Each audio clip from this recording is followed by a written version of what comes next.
Cuando Jesús fue arrestado al final de su ministerio y estaba en curso su juicio, primero fue llevado ante las autoridades religiosas de su tiempo, ante el sumo sacerdote Caifás. Y luego de que lo encontraron culpable, sin mencionar las malas acciones que ello implicó, Jesús fue llevado ahora ante las autoridades romanas, ya que por ley los judíos no podían condenar a muerte a alguien, o en este caso no querían ser ellos quienes lo mataran. Y esto fue ante el prefecto de Judea, Poncio Pilato. Cuando lo presentaron a él, sucedió un evento que podríamos llamar curioso. Juan 18:28. Llevaron a Jesús de casa de Caifás al pretorio. Era de mañana y ellos no entraron en el pretorio para no contaminarse y así poder comer la Pascua. Entonces salió Pilato a ellos y les dijo: ¿Qué acusación traéis contra este hombre? La razón por la que no entraron al pretorio, la sede del tribunal romano, fue porque como el pueblo judío estaba en medio de una de sus fiestas más importantes del año, la Pascua o su fiesta de independencia, entrar a la casa de un gentil, una persona no judía, implicaría impureza. Por supuesto, es casi ridículo, puesto que asesinar a un hombre claramente inocente no les causaba remordimiento ni lo consideraban sucio o impropio, pero pisar un edificio romano sí. Esa pureza ritualista no estaba registrada en la ley de Dios, así que como casi siempre se trataba de un acto ligado a la tradición y no al cumplimiento de la ley. La razón por la que lo mencionamos es establecer el contexto en que los judíos de la época de Jesús vivían. Su tradición era tan estricta que no concebían pisar un edificio romano. Incluso entrar a la casa de un gentil, persona no judía, era casi imposible.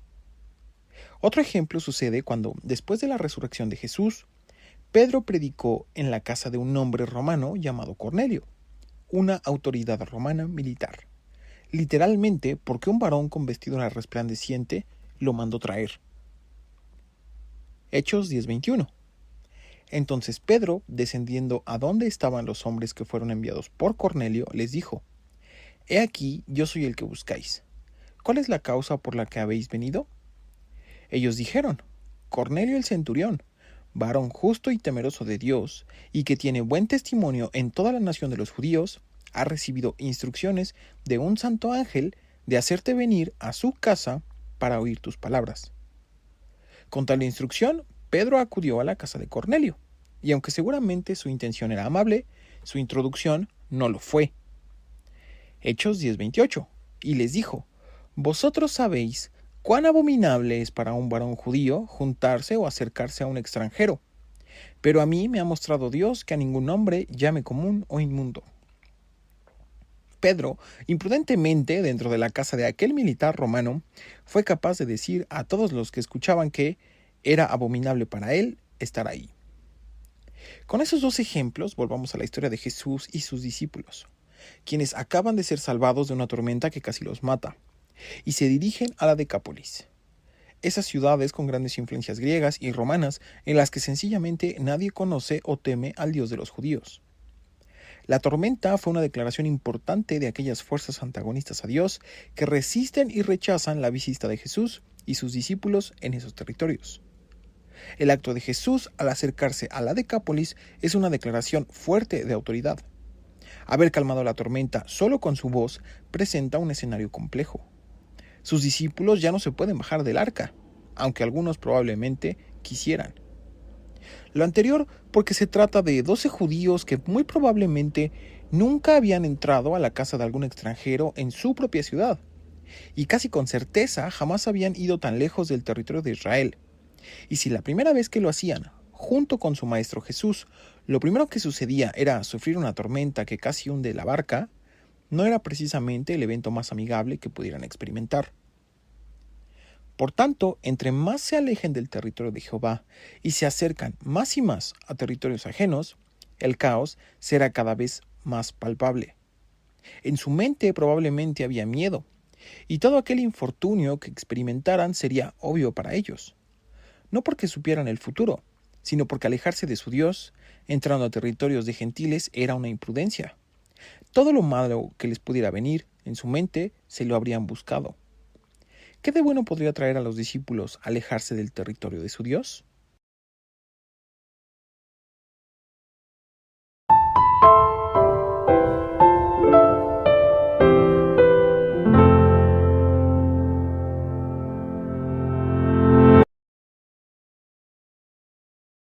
Marcos 5:1.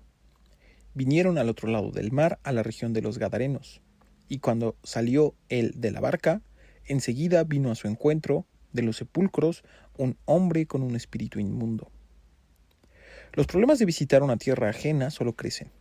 Esta historia también aparece en Mateo y Lucas, y en las tres es claro que en cuanto descendieron de la barca, se encontraron al endemoniado gadareno.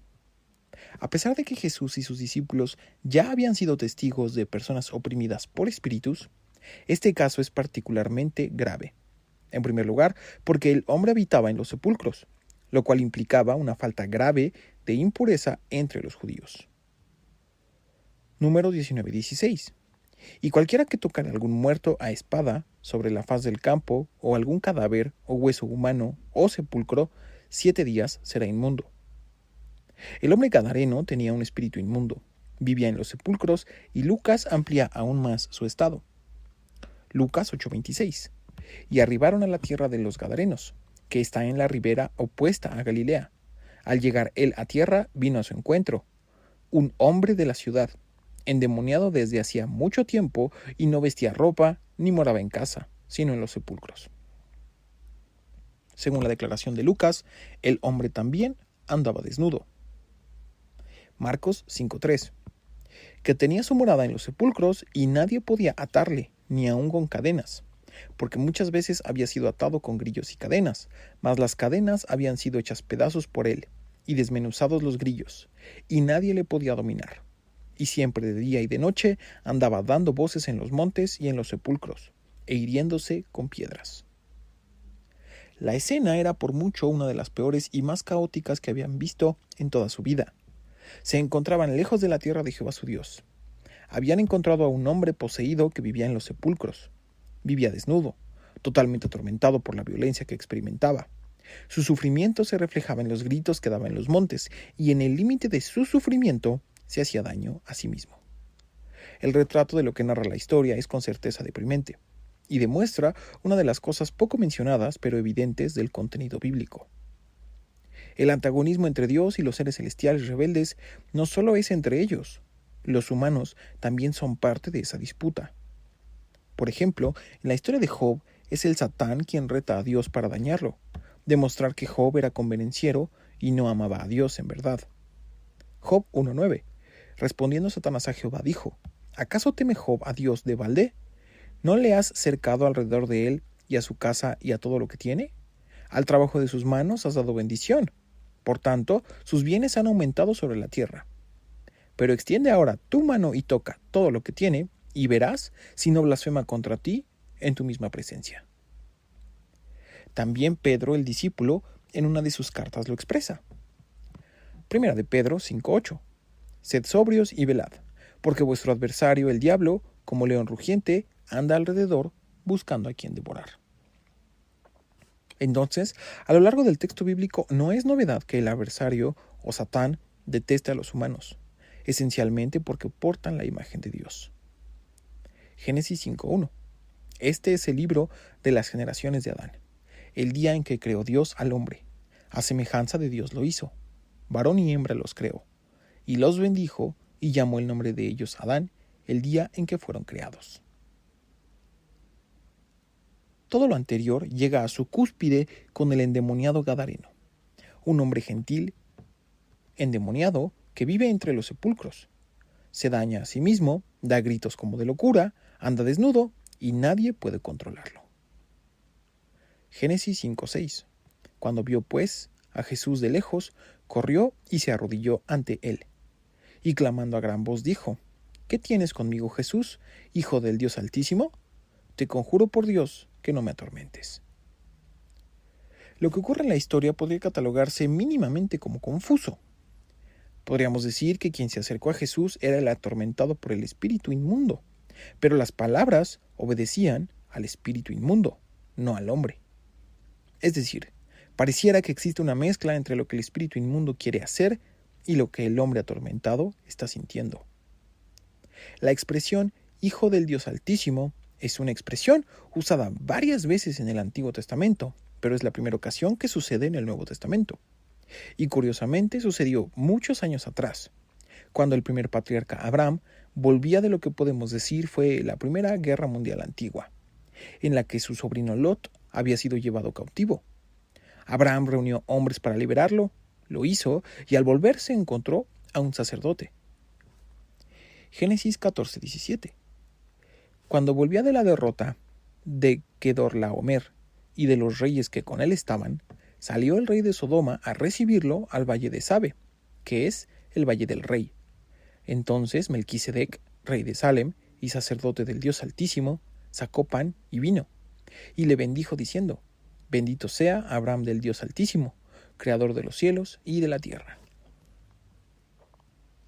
Melquisedec como sacerdote tiene implicaciones fuertes y casi increíbles en su paso por toda la Biblia, siendo un personaje extraño y complejo. Pero el punto de esto es que el espíritu inmundo, poseyendo al hombre, utiliza esa expresión para referirse a Jesús. Y como hemos dicho antes, a pesar de que su afirmación al gritar es correcta, el sentido en el que lo hace no. Lo anterior se liga a la superstición antigua de que al entrar en el proceso de liberación de alguna persona oprimida, conocer el nombre de aquel a quien se enfrenta se consideraba una especie de arma o ventaja para poder liberar o no a las personas. En ese sentido, el espíritu inmundo le comunica a Jesús algo parecido a «sé quién eres». Marcos 5:8, porque le decía: «Sal de este hombre, espíritu inmundo». Y le preguntó: «¿Cómo te llamas?» Y respondió diciendo: «Legión me llamo, porque somos muchos». El espíritu inmundo interrumpió a Jesús mientras le ordenaba salir de aquel hombre, y dada la interrupción, Jesús decidió preguntar su nombre. En el pasado y en esta clase de eventos no se había registrado textualmente que Jesús entablara una conversación con los espíritus, aunque el texto se orilla a pensar que eventos parecidos ya habían sucedido. Marcos 1:34. Y sanó a muchos que estaban enfermos de diversas enfermedades, y echó fuera a muchos demonios, y no dejaba hablar a los demonios porque le conocían.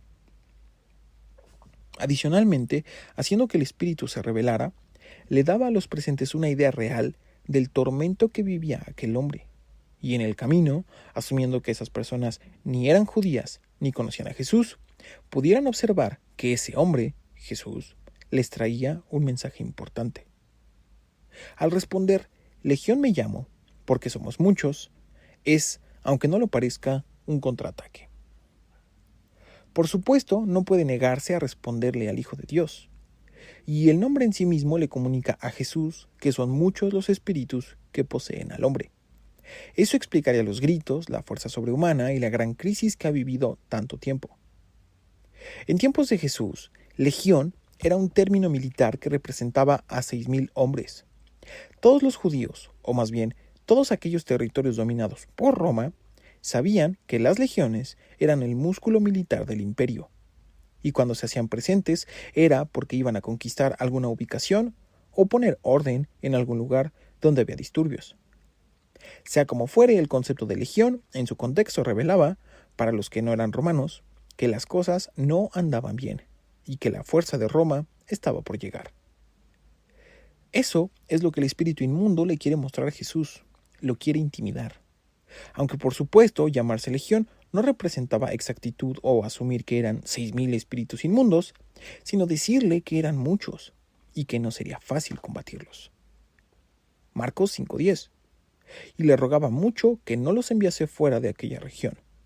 Estaba allí cerca del monte un gran hato de cerdos paciendo, y le rogaron todos los demonios diciendo: envíanos a los cerdos para que entremos en ellos. Otro evento ligado al dominio regional de las fuerzas celestiales, comenzando por Dios, pero también por extensión a los demás antagonistas a él, es este. De cierta forma, el espíritu inmundo no quiere irse de ese territorio. Se siente con la autoridad sobre aquel lugar, ya que no es de Jehová, entonces es de él. Sabiendo que no podrían combatir a Jesús, los espíritus inmundos le piden habitar a aquellos cerdos en el monte. Por si fuera foco, otra regla judía está por romperse. Deuteronomio 11:7. También el cerdo, porque tiene pezuñas, y es de pezuñas hendidas, pero no rumia, lo tendréis por inmundo. De la carne de ellos no comeréis, ni tocaréis su cuerpo muerto, los tendréis por inmundos, a los cerdos. Todo lo inmundo posible para la cultura judía está ocurriendo. La actitud de los discípulos debía ser casi aterradora. La petición de Jesús de pasar al otro lado traía resultados más y más desastrosos. Marcos 5:13. Y luego Jesús les dio permiso, y saliendo aquellos espíritus inmundos, entraron en los cerdos, los cuales eran como 2000, y el hato se precipitó en el mar por un despeñadero, y en el mar se ahogaron. El hecho de que el espíritu inmundo necesite la autorización de Jesús para ir a tal o cual lugar es muy relevante, y no porque tuvieran una asociación, como los fariseos lo acusaban, sino porque sabiendo que era el Hijo de Dios, su autoridad era por mucho superior. Un mensaje que envía Jesús es que el espíritu inmundo quiere habitar o poseer un animal para la cultura judía también inmundo. La destrucción de los animales también es importante, pues revela la intención destructiva de los espíritus. Aunque pareciera obvio para nosotros, quedó demostrado que la agenda principal de ellos es dañar al humano. Marcos 5:14. Y los que apacentaban los cerdos huyeron, y dieron aviso en la ciudad y en los campos, y salieron a ver qué era aquello que había sucedido. Vienen a Jesús y ven al que había sido atormentado del demonio y que había tenido la legión, sentado, vestido y en su juicio cabal, y tuvieron miedo. Y les contaron los que habían visto, cómo le había acontecido al que había tenido el demonio y lo de los cerdos, y comenzaron a rogarle que se fuera de sus contornos. Si el estado previo del hombre atormentado era crítico y triste, el estado de todos aquellos que observaron su transformación fue aún más triste. El milagro era innegable. Todos alrededor conocían que el hombre estaba fuera de sí. Su humanidad había casi desaparecido y, estando fuera de control, lo habían dejado a su suerte. Sin importar si conocían o no a Jehová, el Dios de los judíos, era indudable que el milagro sobre el hombre, ahora cuerdo, había sido un acto positivo, que había traído bien, no solo al hombre, sino a todos alrededor. Sea cual fuere la deidad o deidades en las que creían, este profeta, que había bajado de un arca, estaba cuando menos en contacto con el Dios verdadero. Pero en vez de intentar conocerlo, despidieron a Jesús. Lucas 8:37. Entonces toda la multitud de la región alrededor de los Gadarenos le rogó que se marchase de ellos, pues tenían gran temor. Y Jesús, entrando en la barca, se volvió. Los Gadarenos valoraron más a los cerdos perdidos que la salvación de aquel hombre, a quien seguramente vieron adorar a Jesús. El rechazo a Jesús puede ser, entre otras cosas, una muestra a los discípulos de lo que se enfrentarían cuando tuvieran que predicar el evangelio que traía al mundo. Una cosa era el rechazo de las autoridades religiosas y otra, el rechazo general del mundo que existía fuera de su territorio. Marcos 5:18. Al entrar él en la barca, el que había estado endemoniado le rogaba que le dejase estar con él. Mas Jesús no se lo permitió, sino que le dijo: vete a tu casa, a los tuyos, y cuéntales cuán grandes cosas el Señor ha hecho contigo, y cómo ha tenido misericordia de ti. 3 peticiones le hicieron a Jesús. La primera, que los espíritus fueran a atormentar a los cerdos. La segunda, que se fuera de la región de los Gadarenos. La tercera, que el hombre ahora renovado pudiera acompañarlo. Extrañamente, las 2 primeras fueron concedidas por Jesús, y la última fue negada. Curiosamente, podríamos pensar que sería la única que Jesús debió aceptar. Históricamente, Jesús no forzó a nadie a adorarlo, seguirlo o creer en él. Esa es la cuestión. Recibir a Jesús y su salvación debe ser un acto voluntario, y quien no quiera ser salvado, no lo será. Los motivos por los que el hombre no quería separarse de Jesús pudieron ser varios. Se ha especulado que temía que los demonios, una vez que Jesús no estuviera cerca, lo poseyeran de nuevo.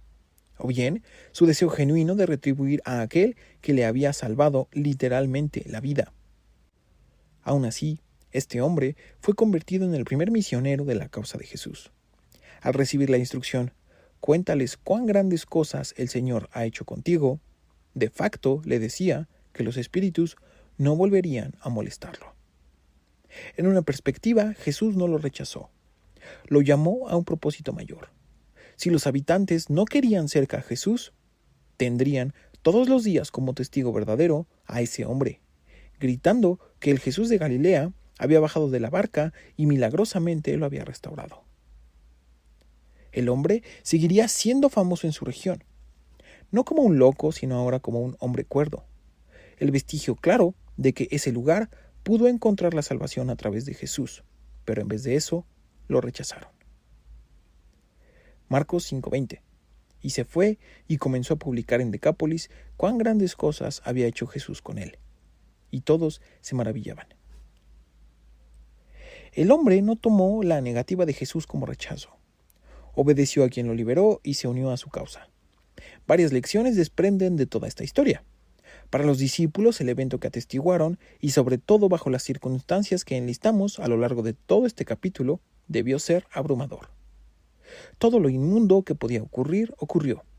Y aún así, Jesús no limitó su poder, pero sobre todo su misericordia, para aquel que estuviera dispuesto a recibirla. Fue una muestra de lo que cada uno de los discípulos viviría en el futuro, cuando Jesús ya no estuviera en la tierra. Esos serían los problemas y dificultades que tendrían que enfrentar, por su cuenta. Jesús, también al salirse del territorio judío, muestra que su mensaje no solo es para judíos, es para aquellos que quieran recibirlo. Poco a poco Jesús desenvuelve su trabajo en la tierra. Las buenas nuevas no son exclusivas para los judíos, son para todos. Ese mensaje fue dado también al propio Moisés cuando Dios le dio su ley. Deuteronomio 10:17. Porque Jehová vuestro Dios es Dios de dioses y Señor de señores, Dios grande y poderoso y temible, que no hace acepción de personas ni toma cohecho, que hace justicia al huérfano y a la viuda, que ama también al extranjero, dándole pan y vestido. Por mucho que la cultura judía tuviera en la mente ser el pueblo de Dios y tratado con cierta exclusividad ese privilegio, también incluía responsabilidad. La realidad es que su misión era acercar a las naciones a Dios. Isaías 49:6. También te di por luz de las naciones, para que seas mi salvación hasta lo postrero de la tierra.